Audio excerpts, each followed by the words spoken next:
Welcome to Everything Casual, bringing you original football casual videos from the golden era of the 80s and 90s, right up to current day. Football away day stories and historic clashes between football firms. Subscribe so you don't miss out. We upload videos every week. Today we're diving into a darker chapter of the beautiful game, the most violent grounds in 1980s England and Wales. Amid rising hooligan firms, stadiums became battlegrounds. Police records show over 6,000 football-related arrests annually during the decade. Let's explore the top 10 grounds where a match day felt like a fight night. Now, there was obviously a lot more hostile football grounds than just 10. In fact, in those days, every Saturday, every away ground you visited was a dangerous place, and you was almost guaranteed a kick-off if you made it home in one piece without your latest designer clothes not torn. Then you had a result. There was also a lot going on politically in the UK in the early 80s that went hand in hand with football. It was a special time, and we all have great memories. This channel is a place where we can all reminisce and share stories. So, if you have one, then feel free to let us know in the comment section. Anyway, let's get straight to it.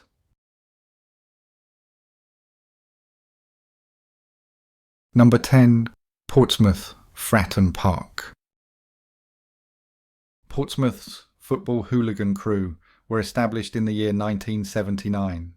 The Portsmouth-affiliated hooligan firm got their name from the time of the first train time that took Portsmouth fans to London for Saturday games. During the 1980s, the firm was at its most active, but even in recent times the 657 crew has caused havoc. 22nd September 2001, 657 crew hooligans ripped up stadium seats and threw them at Coventry fans in an away game. 22nd March 2004, 93 fans were arrested following riots against Southampton fans, including a 10-year-old Portsmouth fan, the youngest hooligan ever to be convicted. 30 May 2006, deadline passed for 130 Portsmouth fans, mostly 657 crew, to hand in their passports before the 2006 World Cup. Here's why Fratton Park in the 80s was considered intimidating and dangerous. Portsmouth fans are known for their strong support, and in the 80s, this often translated into a very loud and intense atmosphere, particularly in the Fratton end and Milton end. The atmosphere and conditions at the stadium during that decade could certainly be described as intimidating, especially for visiting teams and fans. The stadium's layout, with its aging stands and terraces, combined with passionate but sometimes unruly crowds, created a tense and challenging environment. Portsmouth fans are known for their strong support, and in the 80s, this often translated into a very loud and intense atmosphere, particularly in the Fratton end and Milton end. The stadium's infrastructure was aging. The upper tier of the Fratton end was condemned in 1986 and demolished in 1988, and the Milton end was the only roofless stand in the Premier League until the year 2007. These factors likely contributed to a sense of unease for some. While the club installed dry moats and fences to prevent pitch invasions, the potential for trouble was still present. Compared to modern stadiums, Fratton Park in the 80s offered fewer amenities, which might have added to the sense of discomfort for some. Number 9. Nottingham Forest, the City Ground.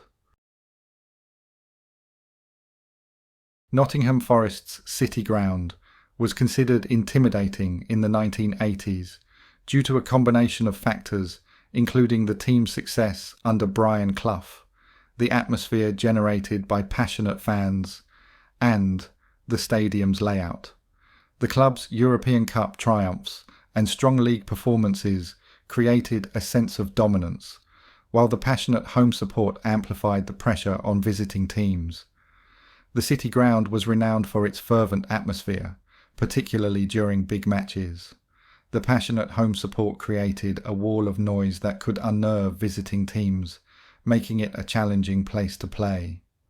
The stadium's layout, including the steep stands and close proximity of fans to the pitch, contributed to the intimidating atmosphere. The noise and pressure from the stands could be overwhelming, especially in the older sections of the ground. In the 1980s, Nottingham Forest, like many English football clubs, had a hooligan element associated with their supporters. While the club itself had great success on the field under Brian Clough, the executive crew and other groups gained notoriety for violence and clashes with other clubs' hooligan firms. These groups were involved in incidents both at home and away matches, with some even travelling under false pretences to instigate fights. Nottingham Forest fans were involved in incidents of football hooliganism during the 1980s, as were many other clubs during that era. The decade saw widespread violence associated with football, and Nottingham Forest was no exception. Incidents included clashes with other fans, like Chelsea headhunters and Portsmouth fans, and even violence within Nottingham itself. Nottingham Forest had its share of problems, including incidents in the year 1978 with the Nottingham Forest executive crew and a 1984 riot involving fans. Number 8. Cardiff City, Ninian Park. Ninian Park in the 1980s was the home ground for Cardiff City FC and also frequently hosted Wales national football team matches. It was known for its intimidating atmosphere and passionate crowds, especially during derby matches with Swansea City. However, by the end of the decade, safety concerns led to a reduction in capacity and international matches moved to Cardiff Arms Park. The stadium served as the primary venue for Cardiff City's home games, and it was a place of strong support, particularly from the Bob Bank, where the most vocal fans would gather. Ninian Park was renowned for its intimidating atmosphere, making it a difficult place for visiting teams. In the 1980s, the stadium was known for its intimidating and hostile atmosphere, stemming from a combination of factors: the stadium's compact design, a strong and sometimes aggressive home crowd, and a history of football hooliganism. The Soul Crew would stop at nothing to attack and assault rival fans that dared to venture onto their patch. They almost took it as an insult that you had made the journey there, particularly if you were English. Although the Gloves wasn't just out for English football fans, Cardiff and Ninian Park was also a no-go place for fellow Welsh club Swansea City, and its fans too. Number 7. Newcastle United, St James Park. In the 1980s, Newcastle's St James Park was an intimidating place to visit due to a combination of factors including its dilapidated state, passionate and vocal home support, and the club's on-field struggles. The stadium itself was in poor condition, with the West Stand, in particular, deemed a safety risk and later demolished. This, combined with the fervent atmosphere generated by the fans, particularly in the Gallowgate end, made it a difficult environment for opposing teams. The West Stand, an Edwardian structure, was old and in disrepair. It was eventually demolished in the year 1987 after the Bradford City fire highlighted potential safety issues. The 1980s were a mixed bag for Newcastle United, with the team often struggling to achieve consistent success. This led to a sense of frustration and desperation that further fueled the passionate home support and made the atmosphere even more intense. The stadium's elevated position overlooking the city also contributed to its imposing presence. In essence, the combination of a crumbling stadium, a vocal and passionate home crowd, and the club's own struggles created an environment where visiting teams often felt unwelcome and intimidated. It was October 1980, and there were dark clouds above St James Park. Newcastle United were at one of their lowest ebbs, stagnating in football's second division, playing in a crumbling half-empty stadium, and with little money in the coffers. Newcastle were host to West Ham, and as usual at St James Park, the home fans tried and succeeded to violently attack the away fans. Mass arrests were made. Then there was the game against Nottingham Forest in an FA Cup quarter-final game, when all hell broke loose. With St James's almost dangerously rammed to capacity, hundreds of teenage fans had begun climbing out of the Leeds' end to avoid being crushed and started to gather behind the goal. I could make a whole video on the events at that game alone.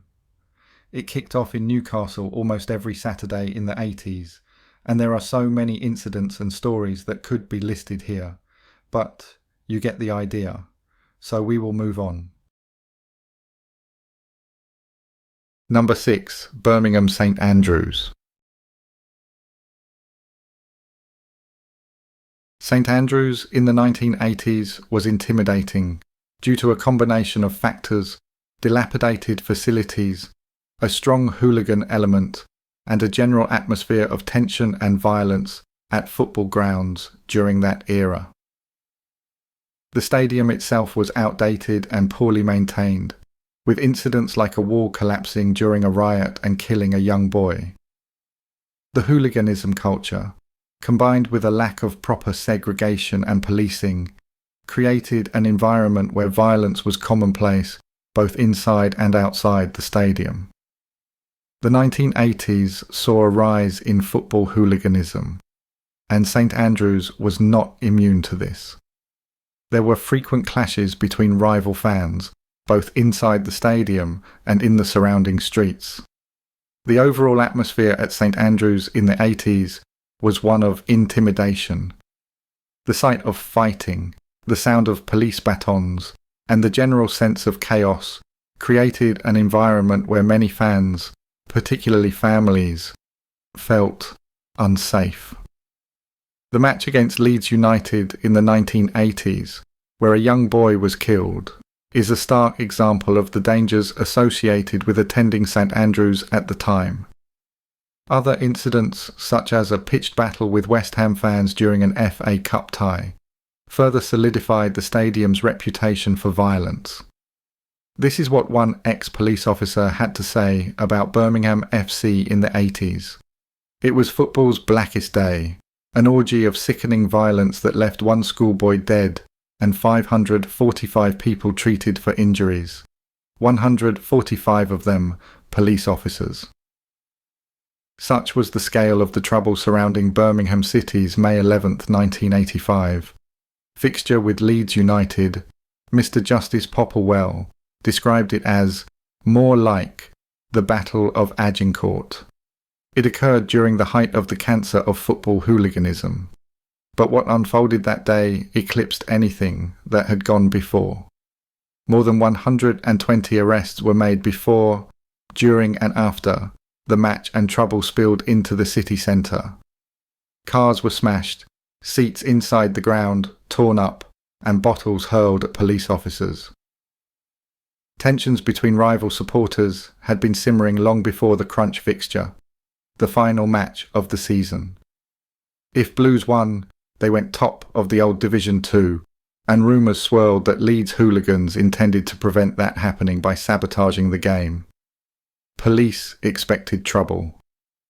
And let's not forget, Birmingham City had one of the most notorious, iconic, intimidating football hooligan firms of all time, the Zulus. Number 5. Manchester United Old Trafford. Old Trafford in the 1980s was often considered an intimidating place for visiting teams. While the stadium was undergoing some physical changes, the atmosphere created by the fans, particularly the Red Army hooligan firm, and the team's performance contributed to its reputation as a difficult ground to visit. The 1980s was a period where football hooliganism was a significant issue, and Manchester United had a few prominent hooligan firms known as the Red Army and the Intercity Jibbers. This contributed to a volatile and intimidating atmosphere at Old Trafford. Former players have spoken about how Old Trafford in the 80s felt like a place where teams would come and feel intimidated, even before the game had started. Incidents involved the use of various weapons, including knives, cleavers, and even machetes. Street brawls and confrontations often erupted spontaneously, making it dangerous for any rival fan caught in the wrong place. The areas around Old Trafford were often contested, with rival fans facing attacks from United supporters. While police tried to control the violence, it was a constant struggle with undercover squads and armed response teams. There were so many incidents at Old Trafford in the 80s. Manchester and the surrounding areas of the football ground were no-go areas before and after the game on a Saturday, and if you were a rival fan and caught in the wrong place, there would be severe consequences for you and your mob. Number 4. Chelsea Stamford Bridge. In the 1980s, Stamford Bridge was intimidating due to a significant problem with football hooliganism, particularly among Chelsea fans. This era was marked by violence, vandalism, and general disorder both inside and outside the stadium. The atmosphere was further heightened by the physical layout of the stadium, including the shed end and open terraces, which contributed to a sense of rawness and potential danger. The 1980s saw a surge in football hooliganism across England, and Chelsea was unfortunately one of the clubs most affected. This manifested in frequent clashes between fans, vandalism, and general disruption at matches, and the famous Chelsea headhunters, and before them, the Chelsea skinheads and boot boys, were considered one of the most violent mobs in the country and would cause mass disruption and every opportunity. The atmosphere at Stamford Bridge, especially in the shed end, was known for its intensity and rowdiness. The open terracing, where fans could stand and get closer to the pitch, contributed to a feeling of being closer to the action, but also to the potential for conflict. The stadium's layout, with its open stands and terraces, played a role in the intimidating atmosphere. While the East Stand was a large modern structure, other areas like the shed end and the North Stand were more traditional, contributing to a sense of a more enclosed and potentially volatile environment. The club and authorities tried various measures to control the hooliganism, including electric fencing, though never used, and discussions about ID schemes. However, the problem persisted, adding to the intimidating atmosphere. Several incidents stand out, including a particularly nasty clash with Middlesbrough fans in 1986, and a major disturbance during a Milk Cup semi-final against Sunderland in the year 1985. There were also frequent instances of violence between Chelsea and other London clubs, like West Ham and Millwall. Some of the most notable incidents are these. The Battle of Stamford Bridge in the year 1986 against Middlesbrough. This match saw significant pitch invasions, with Chelsea fans throwing bottles, missiles and even oranges at Middlesbrough supporters. A Borough fan allegedly lost a thumb in the chaos, according to Teesside Live. Police horses were needed to regain control of the situation. Milk Cup semi-final against Sunderland in 1985. Chelsea fans invaded the pitch in an attempt to get the game abandoned. Sunderland fans retaliated by throwing objects into the open end of the ground. The violence resulted in 20 injured policemen and 104 arrests, says Roker report. Clashes with West Ham. BBC Sport reports that a match against West Ham in the 80s saw fans pelted with coins and a Chelsea fan break through stewards to taunt the opposition. Number 3. Leeds United. Elland Road. Everyone has a story to tell about good old Elland Road from back in the day. The hostility there was on another level. Elland Road was widely considered a very intimidating place to visit in the 1980s, particularly for opposing fans and players. The atmosphere was often charged with hostility, bigotry, and even violence, with far-right elements present and actively involved. This reputation was largely due to a combination of factors, including a strong home support, the presence of hooligan elements, and a lack of effective action from the club and authorities to address the issues. The atmosphere was often hostile and charged with hooliganism, with gangs lurking before and after matches.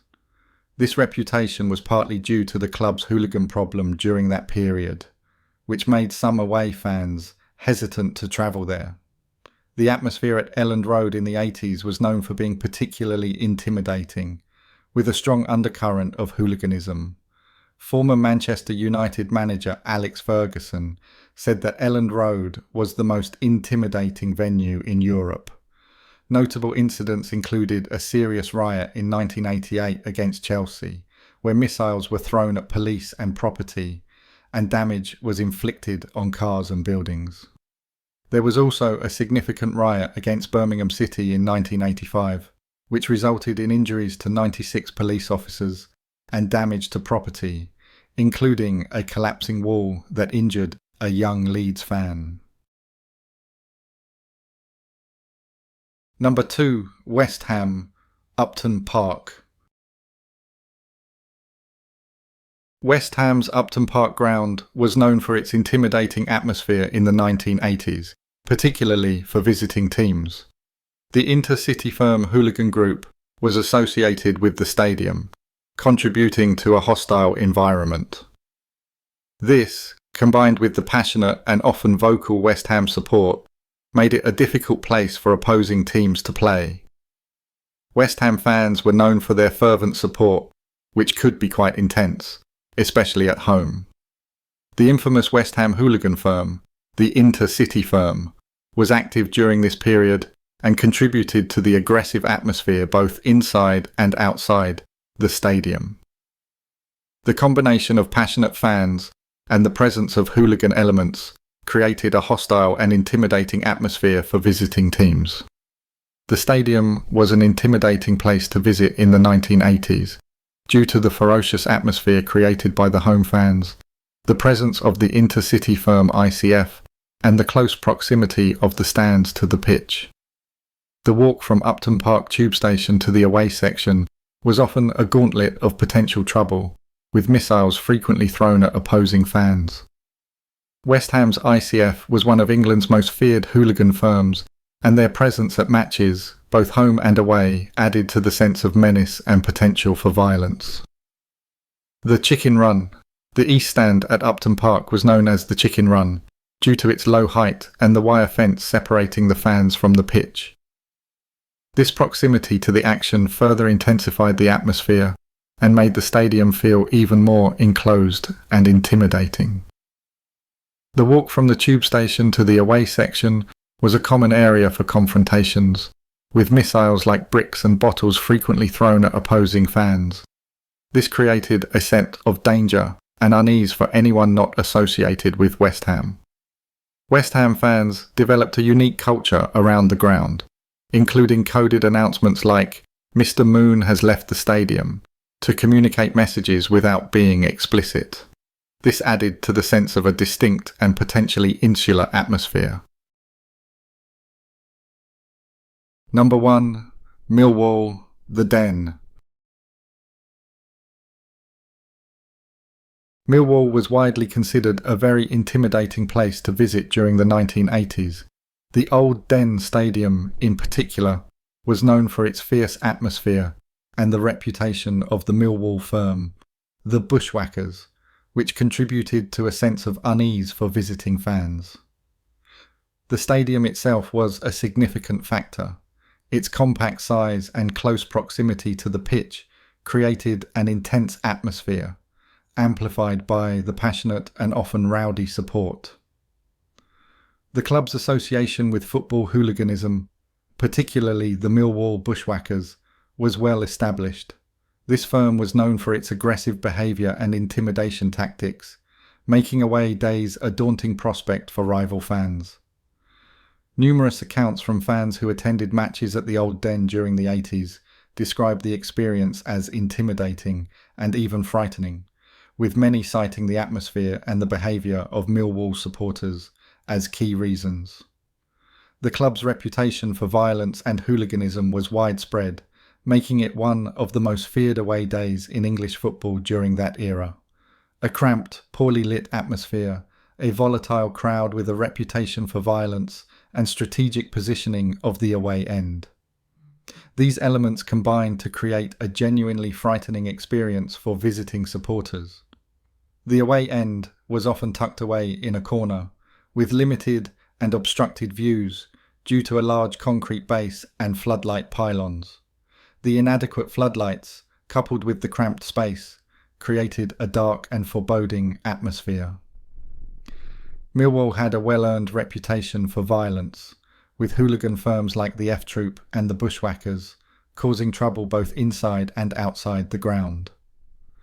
This reputation extended to the fans themselves, who were known for their intimidating presence and willingness to confront opposition supporters. The ground's layout and the way away fans were accommodated further amplified the intimidation factor. The away section was often isolated, making it easier for home fans to target them, and the pathways leading to and from the stand were narrow and enclosed, creating a sense of vulnerability. Away fans were often subjected to trouble before and after games, with incidents occurring at train stations and other locations as they travelled to and from the stadium. This added to the overall sense of unease and danger associated with visiting the Den.